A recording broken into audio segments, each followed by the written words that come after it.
Okay, so let's see a couple of examples that will prove that business intelligence is fun, not only in theory, but also in practice.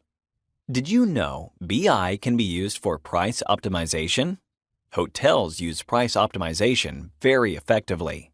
By raising the price of a room at periods when many people want to visit the hotel, and by reducing it to attract visitors when demand is low, they can greatly increase their profits.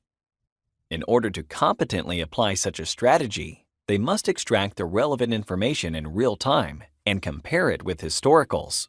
BI allows you to adjust your strategy to past data as soon as it is available. Awesome!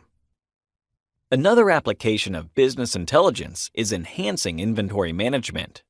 Over and undersupply can cause problems in a business. However, implementing effective inventory management means supplying enough stock to meet demand with the minimal amount of waste and cost.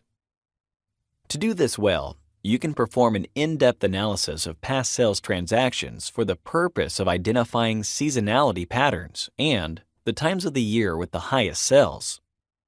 Additionally, you could track your inventory to identify the months of which you have over or understocked.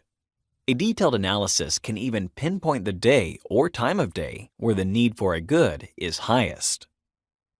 If done right, business intelligence will help to efficiently manage your shipment logistics and, in turn, reduce costs and increase profit.